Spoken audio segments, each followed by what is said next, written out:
Hello everyone. In this video, we will discuss the remaining questions of exercise 3.3 of Mathematics class 7 based on NCERT syllabus. Question number 4. The performance of a student in first and second term examination is given. This is the performance of a particular student. First data represent the performance in the first term examination and second data represent the performance in the second term examination. Draw a double bar graph and answer the following questions. तो सबसे पहले हम double bar graph को कैसे construct करें इस पर focus करते हैं.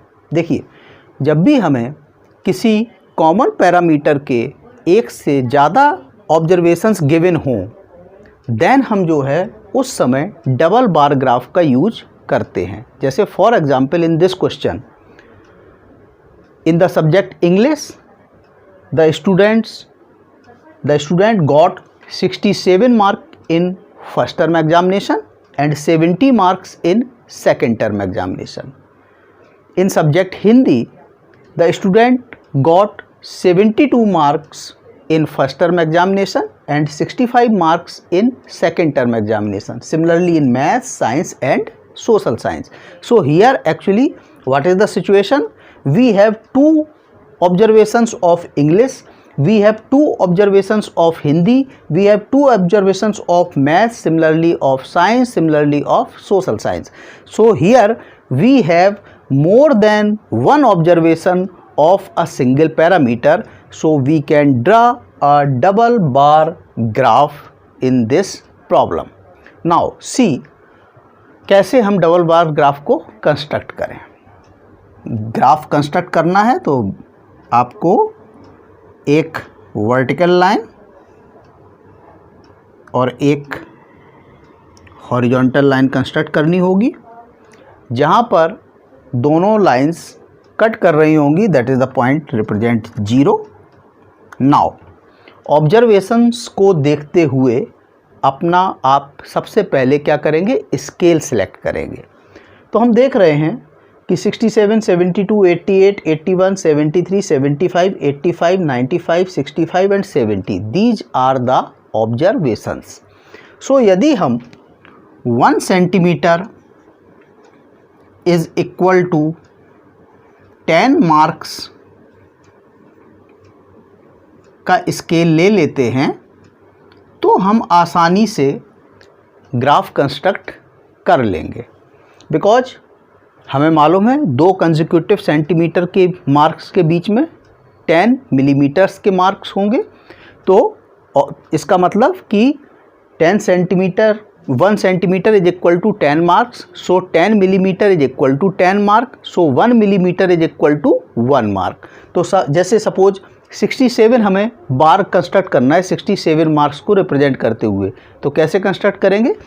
60 marks equivalent to 6 centimetre plus 7 mark is equal to 7 mm 7 millimetre. So हम 6.7 सेंटीमीटर की बार को कंस्ट्रक्ट करेंगे जो कि रिप्रेजेंट करेगा द मार्क्स 67. सो हमने वर्टिकल साइड में मार्क्स को रिप्रेजेंट किया और हॉरिजॉन्टल साइड में सब्जेक्ट्स को रिप्रेजेंट किया. Now 1 centimetre is equal to 10 marks और and the maximum marks are 95. So हम यहाँ पर 10 सेंटीमीटर हाइट तक मार्किंग कर लेंगे जहाँ पर हर मार्क 10 मार्क्स को रिप्रेजेंट करेगा.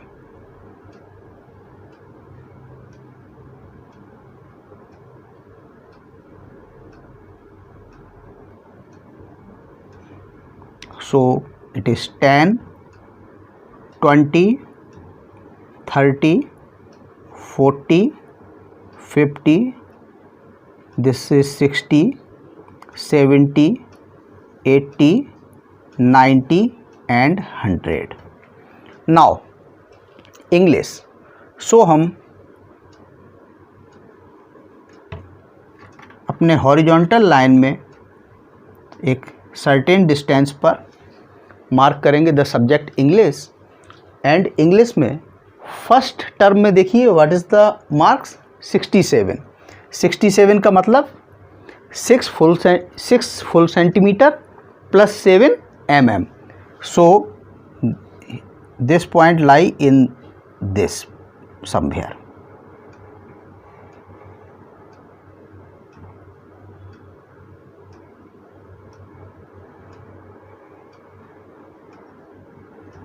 So this bar represent the marks in subject English in first term examination.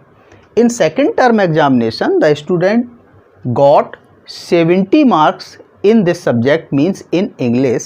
So for 70 mark 7 centimeter, so this is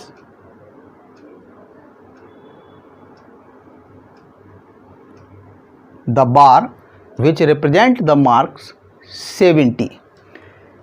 Now for subject Hindi, after a certain distance, mark the subject Hindi. In the first term examination, the student got 72 marks in subject Hindi. 72 marks means 7 full centimeter plus 2 mm. So 72 mark is somewhere here.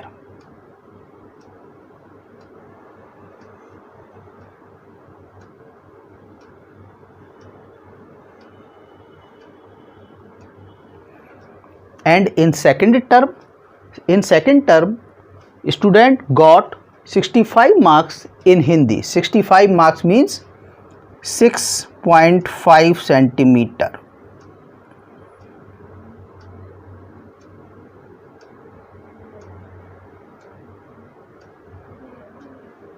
Now similarly for maths,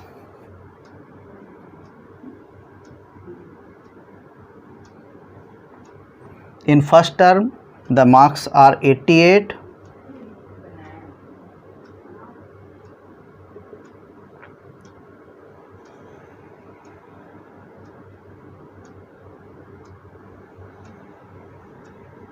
in second term the marks are 95, so 9.5 centimeter.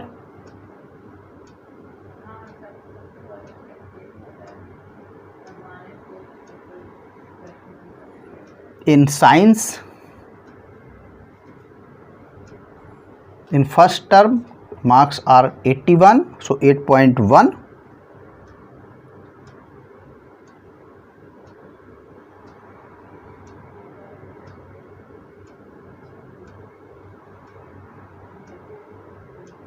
And in second term the marks are 85, so 8.5.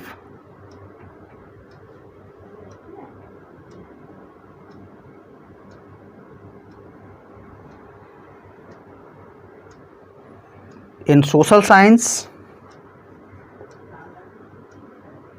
in the first term the marks are 73, so 73 means 7.3 centimeter.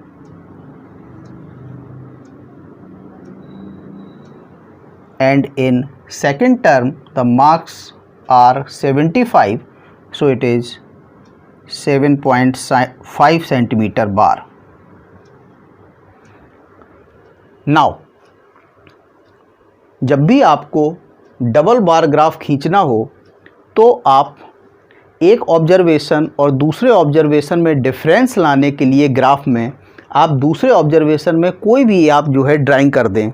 Like हमने जो है second term के जो marks हैं उसमें इस तरीके से स्लैंटिंग लाइंस ड्रा कर दी हैं।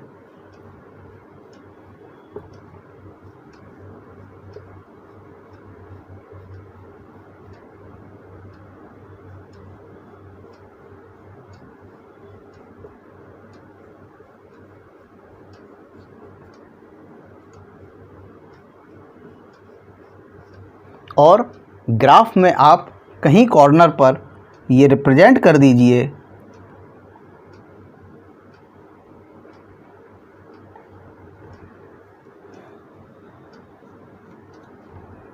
कि this drawing shows first term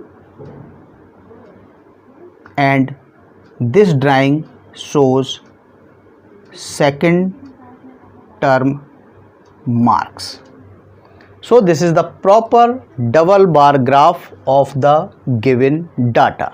Now see the questions. In which subject has the child improved his performance the most? देखिए, वैसे तो आप बार ग्राफ से भी देख सकते हैं या अपने डाटा से देख लीजिए।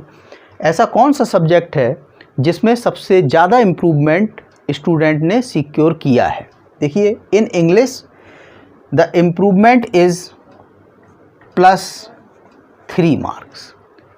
First term 67 and in second term 70, so improvement is +3 mark. In Hindi the student's performance down in Hindi because in the first term the student got 72 marks while in second term he got only 65 marks. So here the change is -7, means the performance of the student down in this subject. In maths similarly +7, in science +4 and in social science +2. So, in which subject has the child improved his performance the most? In maths, the performance of student increased maximum because here he increased his marks from 88 to 95, means +7 marks. In which subject is the improvement the least? See, +2 is the least improvement in any subject and this improvement is in subject social science. So social science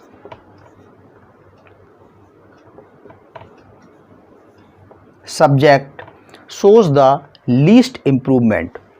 Has the performance gone down in any subject? See, in Hindi the change in marks is in negative direction, means the performance go down in Hindi between first term to second term examination.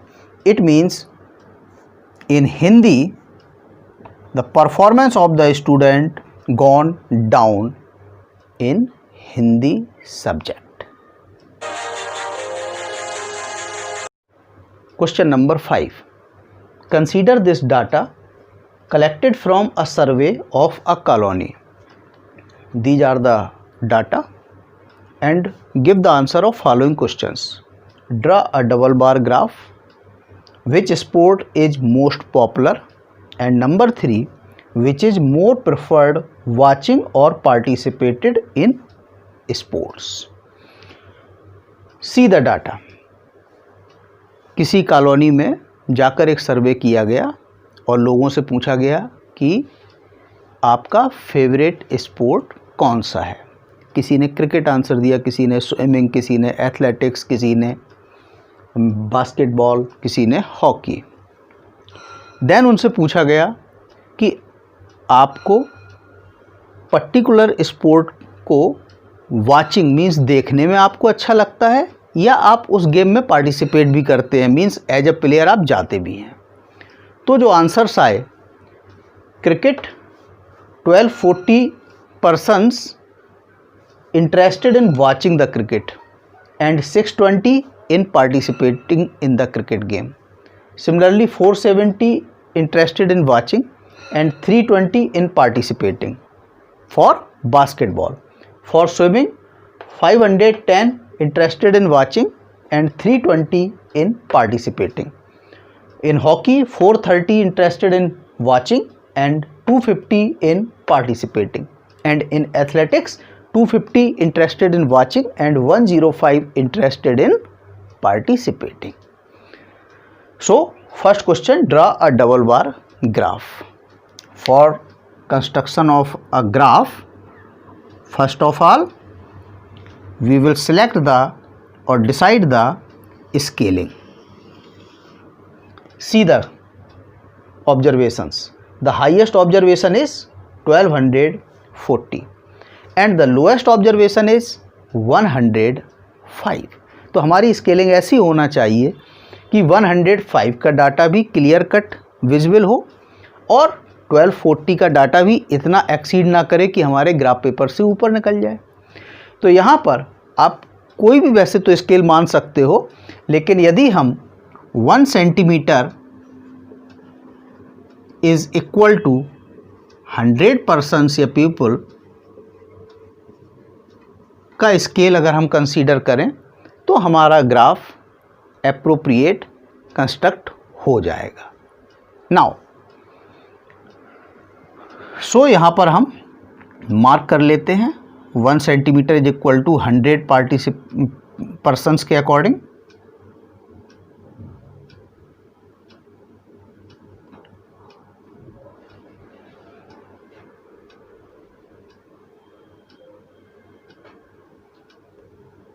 Hundred, 200, 300, 400, 500, 600, 700, 800, 900, 1000, 1100, 1200 and 1300।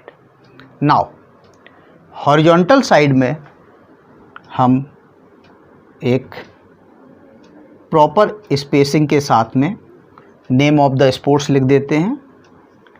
First is cricket, second is basketball, third is swimming, fourth is hockey and fifth is athletics। Now 1240 persons are interested in watching cricket. Our scaling is 1 centimeter is equal to 100 people. So for 1240 people we construct a bar of 12.4 centimeter. So 12.4 centimeter means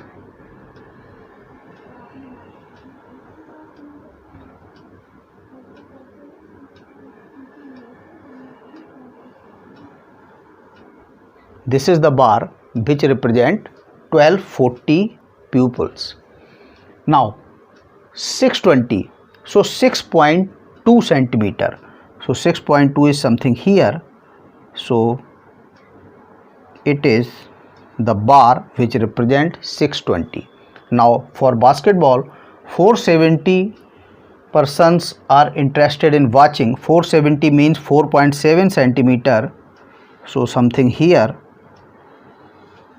so it is 470 and 320 are interested in participating.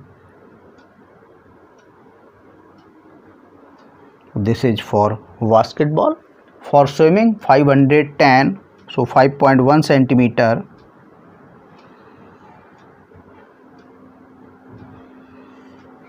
and 320 means 3.2 centimeter.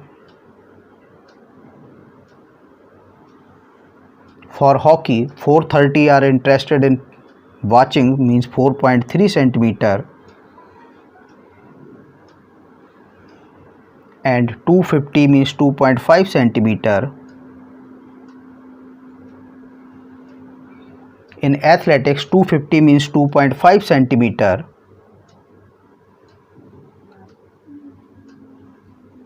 and 105 means 1 centimeter plus half millimeter, half mm.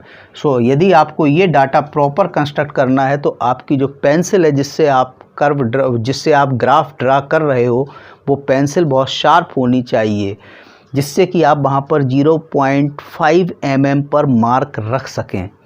So it is 105। Now watching और participation को differentiate करने के लिए किसी एक data को हम design different कर देते हैं। सो हम यहाँ पर पार्टिसिपेशन वाले बार पर स्लेंटिंग लाइंस ड्रा कर देते हैं, जो कि ये रिप्रेजेंट करेगा कि it is the bar of participation. So this is the proper bar graph of this data. Now second part, which sport is most popular? हम देख रहे हैं क्रिकेट के लिए सबसे ज़्यादा वाचिंग के भी लिए इंटरेस्टेड हैं पर्सन्स और सबसे ज़्यादा पार्टिसिपेशन के भी लिए इंटरेस्टेड हैं. तो यदि आप इन दोनों का सम करो तो ये सम मैक्सिमम आ रहा है किसी भी और स्पोर्ट्स के कंपैरिजन में. सो क्रिकेट इज द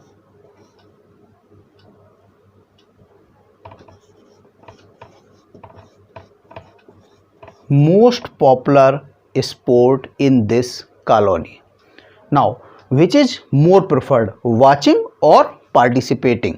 आप देख रहे हैं किसी भी स्पोर्ट्स के लिए आप देख लीजिए, जो ऑब्जर्वेशंस वाचिंग के लिए है that is more than participating.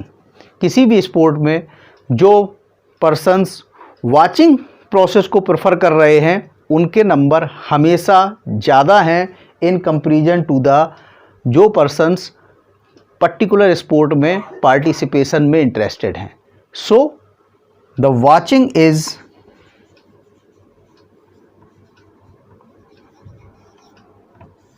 preferred over participation. This is the sixth and last question of this exercise 3.3. In this question, the following cities with the maximum and minimum temperature of that city are given in the data, and the question asks the following parts. Which city has largest difference in the maximum and minimum temperature? Which is hottest and coldest city? Name two cities where maximum temperature of one was less than minimum temperature of the other. अभी हम लोग देखेंगे कैसे. And name the city which has least difference in temperature. तो सबसे पहले हम cities का मैक्सिमम और मिनिमम टेम्परेचर का यदि हम डिफरेंस देख लें तो हमारे दो पार्ट तो वहीं से सॉल्व हो जाएंगे. First part, which city has largest difference, and fourth part, name the city which has least difference in temperature. So देखिए 38 maximum temperature, 29 minimum temperature, so the difference is 9 degree centigrade. 37 highest temperature, 26 minimum temperature, so the difference is 11 centimeter. Here 28 and here 28 and 21, so 7 sorry मैं centimetre कह गया, degree centigrade, so 7 degree centigrade. Here 36 and 27, so 9 degree centigrade. 38 and 28, so 10 degree centigrade. 29 and 39, so 10 degree centigrade. 41 and 26, so it is 15 degree centigrade. and 32 and 27, so it is 5 degree centigrade. so which city has largest difference in the maximum and minimum temperature? हम देख रहे हैं 15 degree centigrade is the maximum difference between the maximum temperature and the minimum temperature of any city, and this city is Jammu.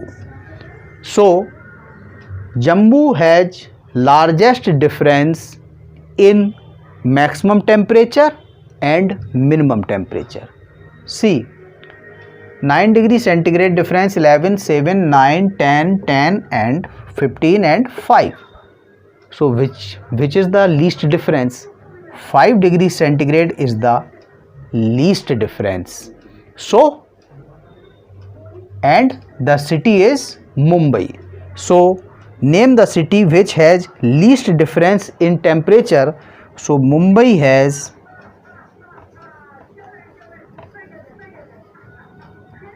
least difference in temperature. Now, which is the hottest and which is the coldest city?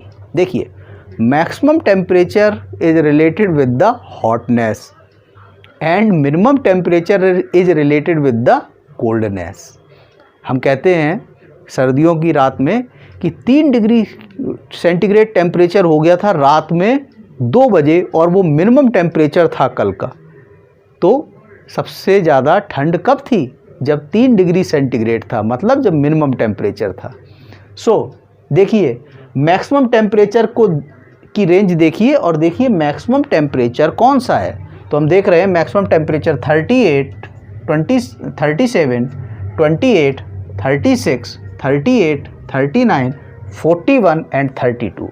और इन observations में 41 degree centigrade is the highest value. So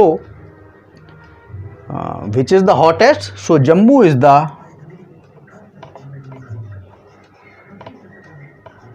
hottest city in this particular data. And अब minimum temperature की range देखिए 29, 26, 21, 27, 28, 29, 26, 27. So 21 degree centigrade, which is the temperature of Bangalore.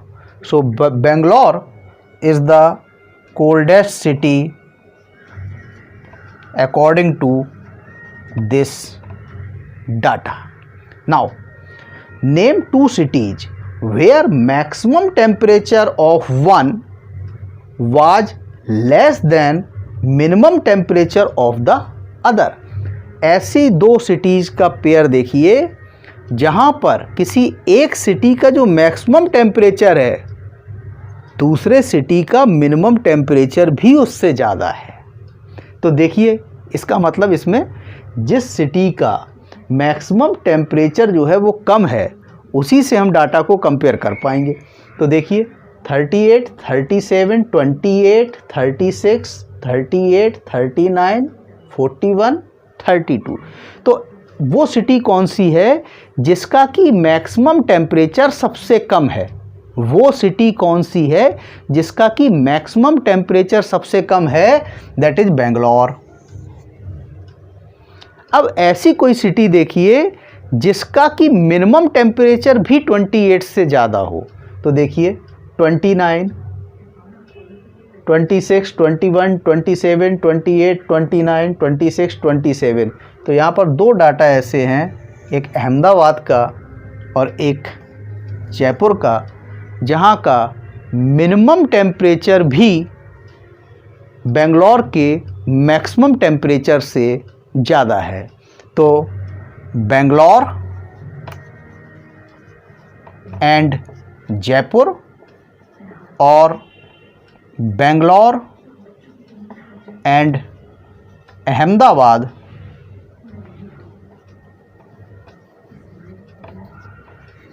is the answer of this question. Now there is another question in this question number 6. Plot a double bar graph. तो अब तक आप इतने double bar graph खींच चुके हो कि आप इन डाटा को कभी bar graph, double bar graph आसानी से बना सकते हो। बस बात है स्केलिंग की। तो स्केलिंग के लिए देखिए डाटा कैसे हैं। सारे डाटा 20 से 40 के बीच में है। सो हम छोटा स्केल लेंगे जिससे कि थोड़ा हमारा ग्राफ स्ट्रेच हो, बड़ा दिखे। तो देखिए एक तो ऑप्शन ये है कि हम 10 डिग्री सेंटीग्रेड को 1 सेंटीमीटर से रिप्रेजेंट करें। तो हमारा ये जो कर्व बार आएगा तो वो कितना होगा 3.8 सेंटीमीटर, ये 2.9 सेंटीमीटर, ये 3.7 सेंटीमीटर, ये 2.6 सेंटीमीटर, ये 2.8, 2.1 and so on and so on. Now एक ऑप्शन और है कि यदि हम 1 centimetre is equal to 5 degree centigrade ले लें तो हमारे जो भी बार हैं जो पहले कंस्ट्रक्ट हो रहे थे जब हम 1 centimetre is equal to 10 degree centigrade ले रहे थे उससे ये अब बार सारे डबल साइज के हो जाएंगे।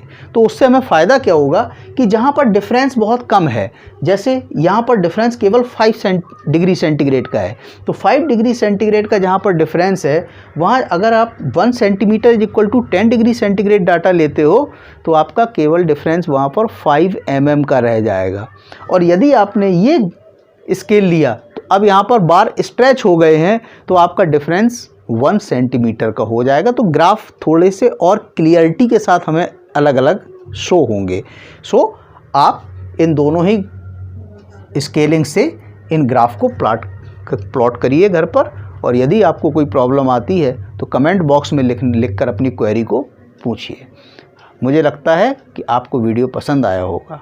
If you like this video then please like and subscribe my channel AP Classes. Thank you very much.